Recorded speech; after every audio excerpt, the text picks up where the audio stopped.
hello, everybody out there in YouTube land where this is going to be broadcasted. Please like, share, and follow. I am Monty Anderson, your host here at 412 Productions, the art of Monty Anderson. And we are doing our Antarctic Press initiative section where we review Antarctic Press titles. And this is Tomorrow Girl and Atomic Mouse. Mr. Ben Dunn doing the covers here. Very awesome work here. Now, what this book represents is a one shot, so it is a self contained story. Team Up Super Special in their Superverse is what they call it. Tomorrow Girl meets Atomic Mouse. Who is the Atomic Mouse? Atomic Mouse, created by writer artist Al Fago, very, very awesome artist from back in the day, debuted in Atomic Mouse #1, published by Charlton Comics in early 1953. The series ran 52 issues, and the final issue cover date being February of 1963. An evil scientist shrinks Simota Mouse, spelled backwards, atomic spelled backwards, to the size of an atom, which sends him to a microscopic world. There he meets Professor Invento, who provides U-235 pills that grant Simota superpowers, needed to fight for justice against his nemesis, the evil Count Gato. If you don't know what that means, that's cat. This is a 2025 title, but this is the opening page as you get into the book, and that's the cover to the Atomic Mouse #1 back in the day. And it was a 10-cent comic back in 1953, and very, very cool stuff even for back then. But he changed the look up just a little bit to give it a more modern style, modern take on Atomic Mouse. Now, as you've got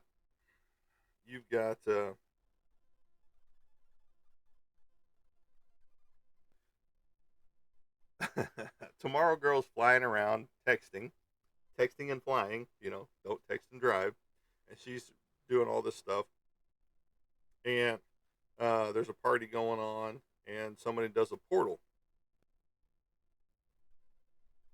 and she creates this portal that Tomorrow Girl flies through. And then all of a sudden, she finds herself cartoonized in Atomic Mouse world. I think I know that girl. It's Tomorrow Girl. Hello, how are you? And she flies into a sign and crashes to the ground. But you see an early on signage or look of Atomic Mouse here. And now she's on the Late Show with Conan O'Brien.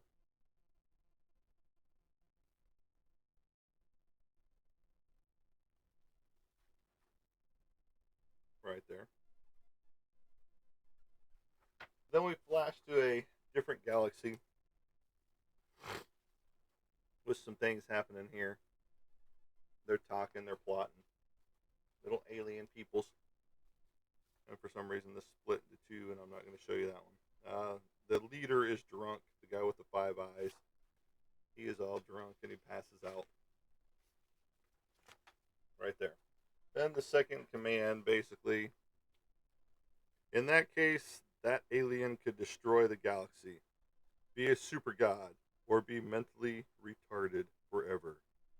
Which we don't use that word, even though I should not have read that word. But now, to be rid of this troublesome thing and send it floating in space forever. So they shoot this laser beam off towards where Tomorrow Girl is.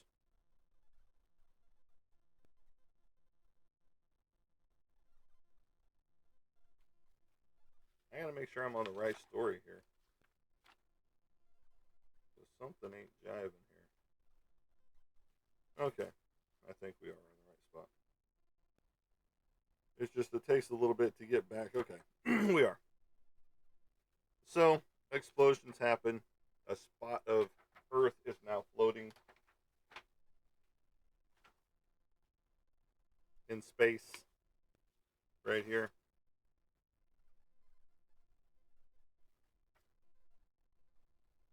The guy that got hit by that blast is stomping out fires, and it's got this little saucer that he's keeping with him that was blasted towards Earth, or their Earth. He looks like a burnt hot dog with his panda underwear on, right here. A doctor suggests that, I'm sorry, but we'll have to amputate your legs. What? There's nothing wrong with my legs. Oh, then let me tell you that the results are positive. You're pregnant. I'm a guy. I can't even get pregnant. You're talking crazy talk. Ah, it's the nerd. Here's the cream for your burns. So he's reading all these other reports, the doctor is. Meanwhile, what took you so long? I went to see a movie, then I stopped by the pizza place, and who is she? She's Tomorrow Girl. She was the only one who answered my ad. Honestly, I only answered your ad because I'm new to the dimension and thought you could help. Hmm. So right there, she's in a dilemma. She's trying to get out of this little dimension. Atomic Mouse is there, and they are, talking, doing different things. And this is a fun little read. I'm not gonna read everything to you on this one. It's fun. It's campy. It's got its moments of just, you know the silliness ensued, which is what you want in a fun comic book like this, especially with a character from 1953, which was fun and frivolous back in those days. Well, now you got this muck creature coming up out of the toilet, and the dude that got the sunburn from the little disc that he kept under his bed sneezes on this creature that came up and froze it solid. And then as he touched it, it broke the creature. Now he's realizing, I feel energy flowing through me. The disc, it must be the disc. It must be the disc, somehow giving me powers beyond belief. So he crashes some things, and all of a sudden, the power is now mine. No one will ever bully me again. No one can stop me. I will conquer the world. And they see it going on, and they see he's changed into this hulking beast of a creature. He picks up the disc that looks like a record, and he slings it at Tomorrow Girl and Atomic Mouse. He's getting the better of Tomorrow Girl here, even though she's, giving him what for with her powers as well.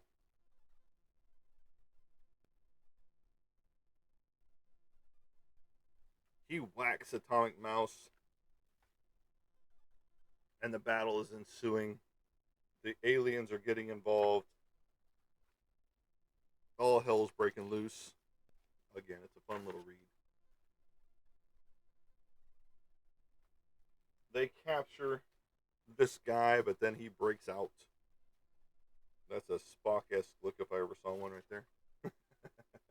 That bottom panel right there. The blue one. They blast him out into space.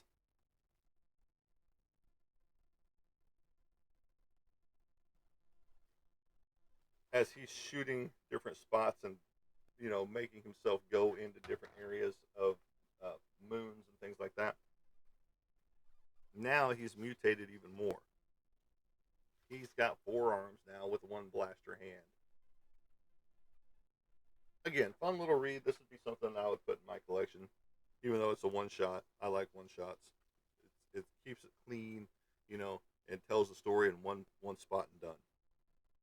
Well, Tomorrow Girl powers up this blaster and shoots the station, or from the station, and shoots the planet or the moon that he was on as he sees it coming. They destroy the planet, and they open up a portal. She's got the disc. they're returning the owner to its original, or the disc to its original owner, which was a high alien there. And then they open up another portal. A portal opens, and she goes into it, only to be met by Tomorrow Fox on the other side.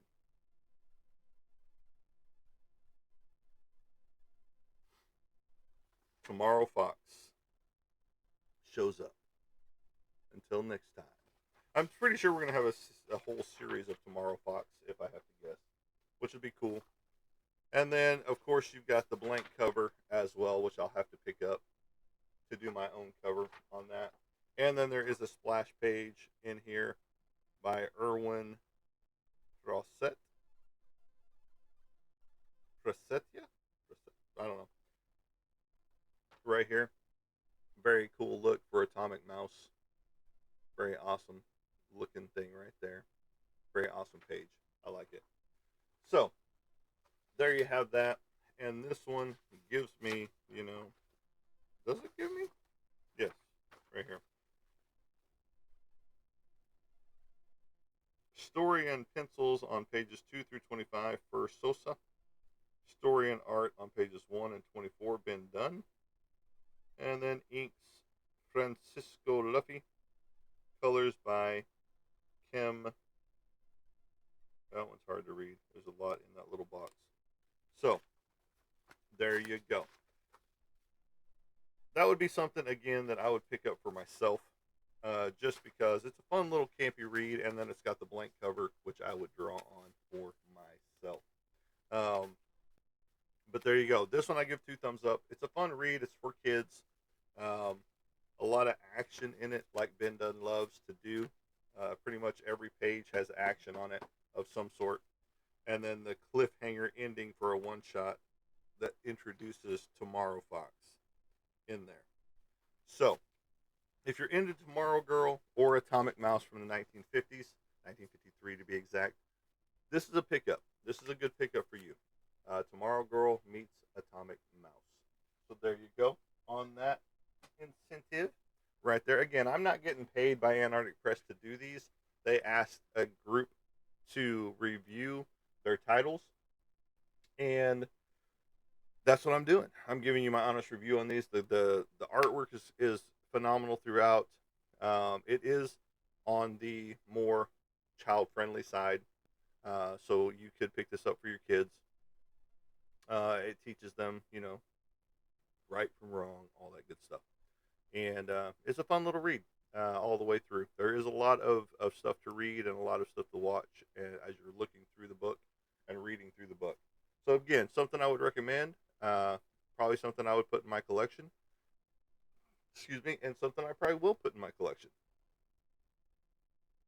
once I find that time.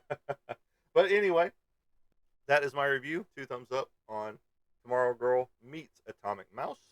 And on the next endeavor, the next chapter of our initiative will be Tomorrow Girl number 14 and number 15. I'm pretty sure I'm going to do both of those together at the same time.